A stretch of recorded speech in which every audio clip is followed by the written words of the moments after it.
A recreation hates to see me coming. We have to do this look Sophia did on Zara. Let's get into it. We're starting with a white base. Y'all, I'm getting old. I need 4 business days of rest anytime I recreate one of these looks. Look, didn't even pick my eyeshadow base up. Hey, this is important. If you want to recreate these really intense pastel looks, a really tacky, wet even eyeshadow base like this, something that is not going to dry until you press that intense pigment into it, that is truly key to recreate and try out this type of look. Back into this sassy little number again. I love this palette. I feel like it has every color. We're gonna start with the purple and we're gonna start packing that right on top. Now, when we're dealing with the pressed pigment, I really feel that it's important that we understand that we have to keep packing and building. These can be a little bit more tricky to work with as opposed to a classic eyeshadow. So it's all about knowing about pressing. I know it sounds so corny and it sounds like at this point I'm just making things up, but listen, a pressed pigment, not only is it pressed in the pan, but let me tell you, it wants to be pressed on. Swiping back and forth when you're first applying these is gonna equal patchy chaos. I'm back here, this palette's just ginormous. We're gonna take that pink, that is gonna go here. Now we will have to come back over here with some bronzer in a little while and do a little bit of a nose contour and all that good stuff. But just place this, looks like it's pretty much in the brow. We gotta leave space for our yellow. Taking a fluffier brush, I'm gonna grab that shade, and I feel like a really good mindset to have when you are doing these types of looks is that each color is kind of fading into one another. So think of it as a watercolor melty. At least that's how I think of it. Now we're gonna need more of that white base, and I'm even gonna make my brow bone a little bit more tacky, but we're not there yet. Okay, let's get this really nice. That's why I didn't worry about the creasing here, if you noticed any. I knew I was gonna come back in. Now it's a little bit softer of definition, it's not a true cut crease. So let me smooth this back out over here. Then we gotta connect the purple because it does look a little smoky through here, which I already have that very first purple. We'll connect that.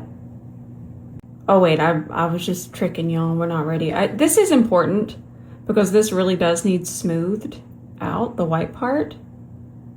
But do you see how I'm not so afraid of kind of getting it everywhere?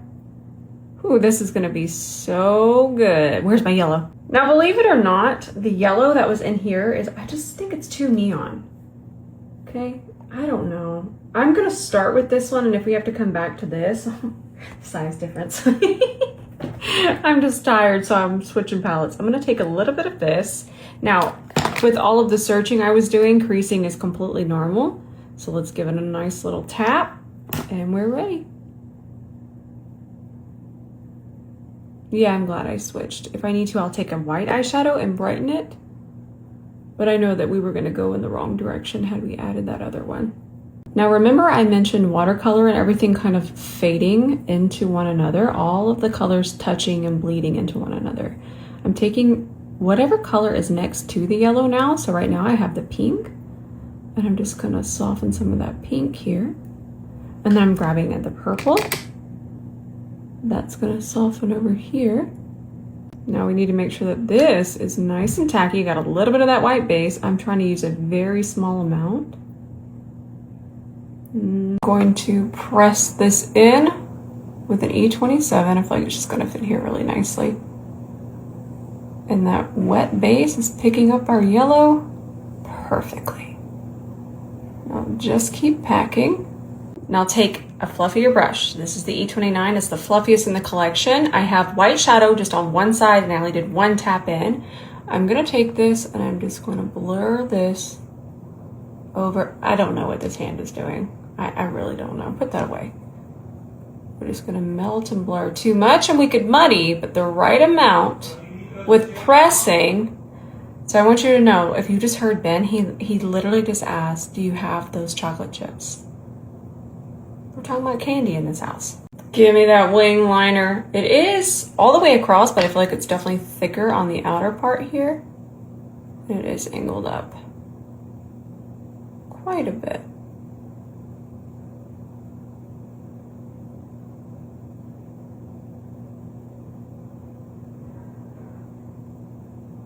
Okay, now I'll just perfect it a little bit more.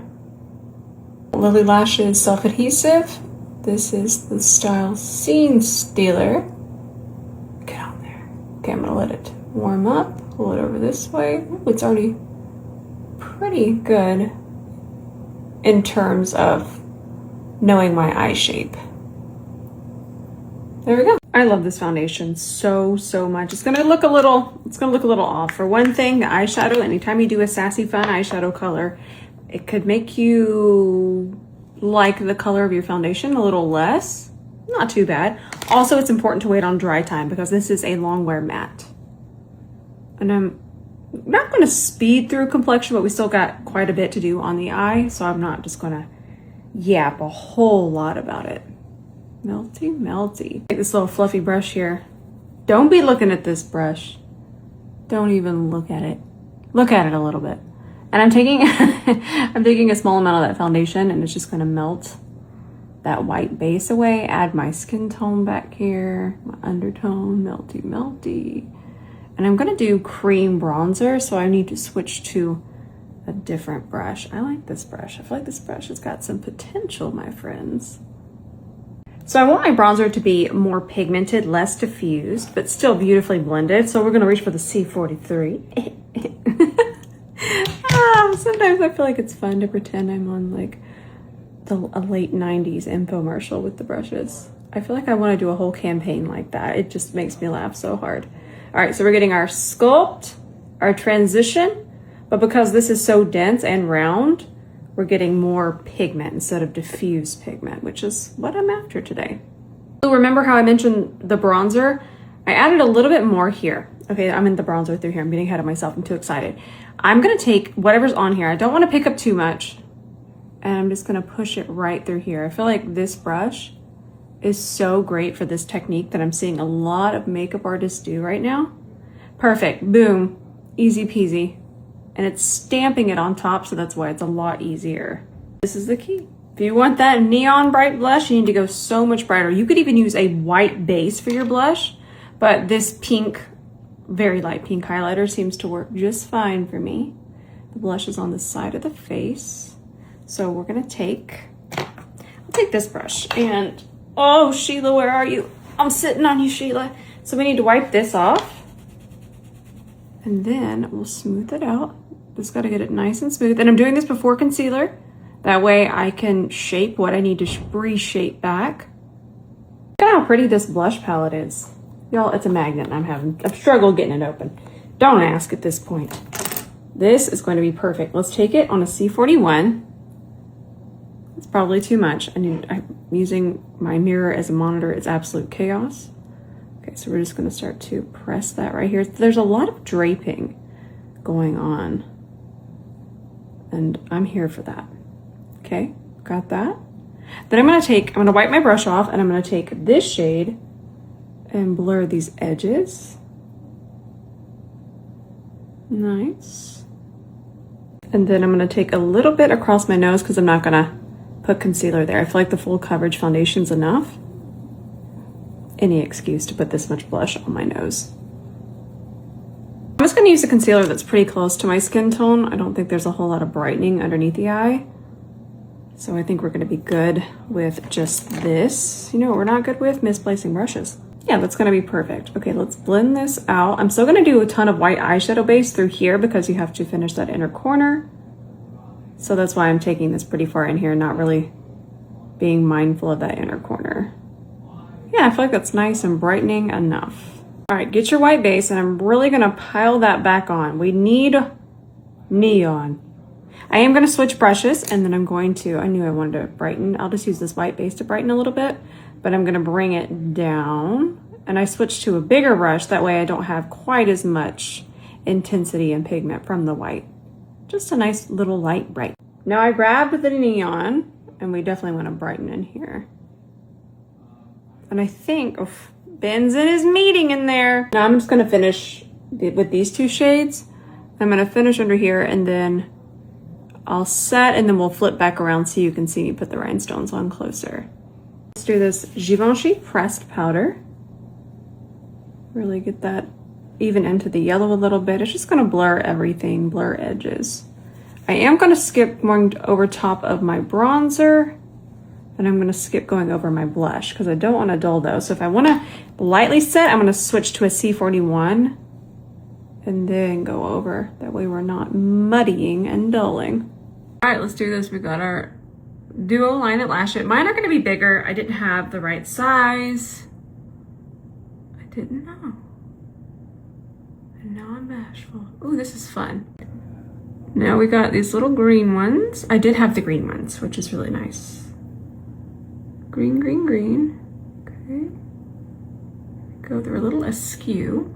And then over here, it just looks like there's a bunch of purple ones. Again, this is that duo line at Lash I was talking about. Get on there. Now we have our purple ones on. And then I don't have the more true silver ones. I just have these kind of classic-y rhinestone situation. So we're just gonna continue to pile these on. Mind you, it's Monday morning for me. Now you better believe this is, it's perfect. Now the lips look like a job from MAC Cork lip liner. We need a little bit of an orangey lip stain. Hopefully it's not gonna be this bright. I'm not gonna let it sit as long. What shade is this? Why am I checking now? Everything is falling apart. CoReal, that's cute. That's what we need because we need a little bit more brightness. And then I'm going to shade a little bit more here. Okay. Okay. And then I'm gonna top it with this gloss here from Kevyn Aucoin. I feel like we are, yeah, pretty daggum close. All right, friends, let's check our work. Okay.